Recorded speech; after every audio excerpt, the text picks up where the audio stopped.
Hello, it's me. I'm back to break more things. This time I got my hands on this Unfortunate Gameboy SP. As you can see, the screen doesn't turn on. That's a problem. The other problem is this case is rather beat up and scratchy. Now, I do have a replacement case, but I'm not sure how I feel about the quality. I got this from some guy on eBay, so we're going to see how it works. Here we have the SP. You can see some scratches on the front and some other stuff. And once again, screen doesn't work too great. Now, I have opened this up before, but let's go ahead. It's been a bit. First things first, I'm a realist. Let's go ahead and get this battery off. So unscrew this one here. Ta-da! Pop out this battery. Now we've got screw, screw, screw, screw, screw. And one more down here. Those off. We go ahead and separate. Here's the inside of the board, and here's the back side. So here's the board. We've got 3 screws to take out. All Phillips. Here, here, and here. So let's do that. Pop it over. See some stuff. Here's the ribbon cable for the screen. We go ahead and unhook that.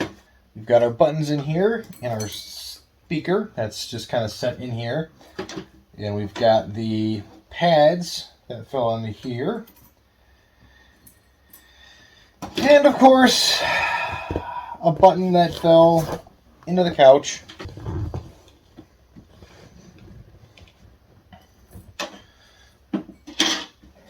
Okay. Here's the new screen. We're just going to feed this ribbon cable into this section here. There we go. All the contacts are through. And we got it set up like that. And now we're going to do something I like to call being stupid. Go ahead. Set that there.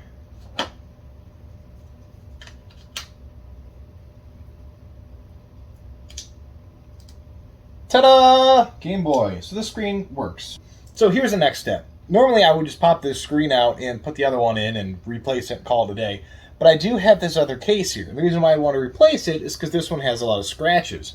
Now, the color looks pretty similar. However, this kind of feels cheap. I'm not going to lie to you. And the finish is definitely not the same. This is a lot more smoother, glossier.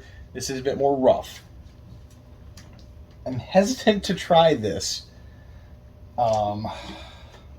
Because I like having things, how they were normally. But I wouldn't mind having a nicer looking Game Boy. So, for comparison's sake, here's the bottom of the shell. I've went ahead and removed all the stuff that is different between them, so they're the same right now. And they feel, weight-wise, pretty close. Like, make-wise, say this one feels a little bit more firm. That's about it. So, I'm willing to go ahead and just give this a try. I'm going to take out the buttons, though, and put them in instead of the ones that came with this, because I like these buttons more, and I will report back with my findings. Oh, some smart people might be saying, let's go ahead and weigh them and see the difference. I don't have a scale, so I can't do that. So, these hinges are a little special. If they're anything like the DS, then here's how they work. You get them out by pushing outwards and just popping it out. The thing is, these hinges might be comprised of 2 parts. Here's your 2 parts that create the hinge. This part stays stationary while this part twists. Now the difference is there is going to be a groove or a rib that runs on the outside here. So if this stays the same and this rotates, then this groove is now up top and I can't push it out. So I need to find the orientation where this groove is the same way so I can pull it out together. Here's this groove here horizontally on this piece, and this piece has the horizontal groove when it is shut. So I need to shut it and pop it out that way. And that's how you learn. Can I just continue pushing you out?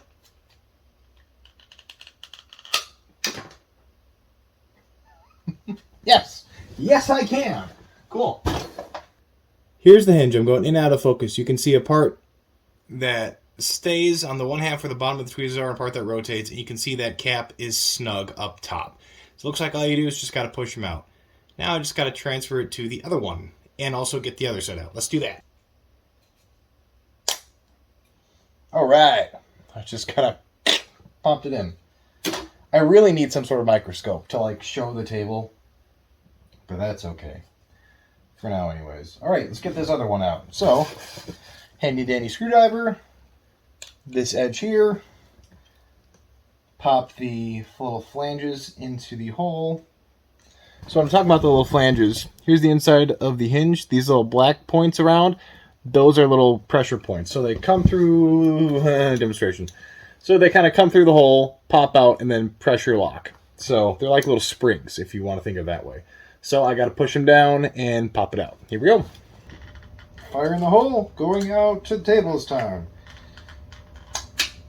Now let's put it in. Right?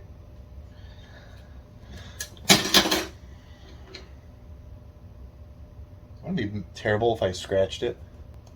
All right. Well, almost perfect. It's through. And now it works. Awesome. Okay. So now we have to put the screen in. So you can see Mr. Screen, Mr. Casing. This is just going to be set loosely in here. Now you can see that the cord is curved around. So what we need to do is continue that curve. And there's this little small hole that we're going to feed this through.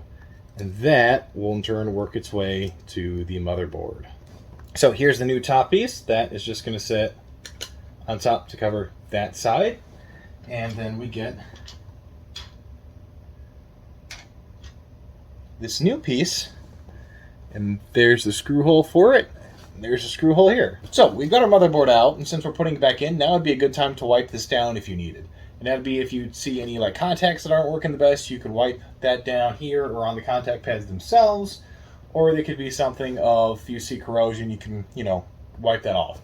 What I'm going to do, because I already cleaned this recently, is I'm going to go ahead and wipe down the pins of the new screen that's going to be slotted into here. And here's how I'm going to do it. I'm going to be using something called IPA. And no, this is not the drinking kind that you might be brewing yourself. This is called isopropyl alcohol. You use this for disinfecting things and all sorts, but this is a good cleaner for electronics. Here's my contact pins. Careful not to damage the ribbon. I'm just going to rub it across there. Howdy ho, Ranger Joe. We are good to go.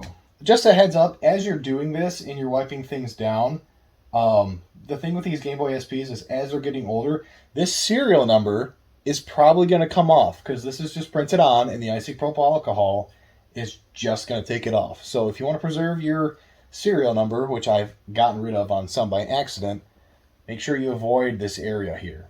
Now before we screw everything down, we've got the battery in. Let's go ahead and check and make sure this works.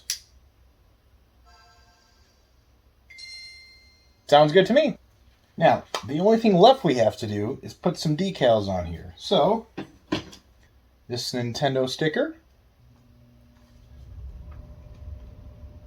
right in the front here. Sticker on the back there, it's just going to have some number here. That would be the serial number, but obviously that does not match up. And then right on the battery here, you can see we need a sticker here. There we go. Here is the final result with our stickers on. It looks not bad. And you open it up. In fact, this looks brand new. Okay, so here's the butt part though. It is definitely not the same texture. 100% it's got a different feel. So looking at two systems here, one we just replaced that's got a scratch on it, by the way, and this one here that's been chewed on. This, between the two, this and this is definitely heavier, and it's got a much different finish on it. But with that said, hello Mr. Blue, let's go ahead and fix you and make you a little darker. So this is going to be the same process as the last SP, so let's try something new on this one.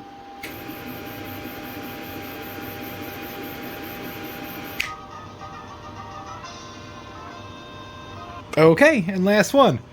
We're just going to finish this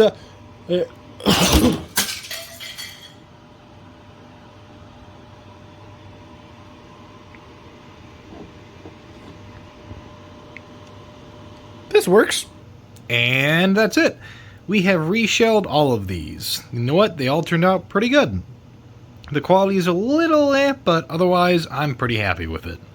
And this is the first thing that I've, 1, repaired, and 2, didn't break while doing so. So I'm going to take that hot streak and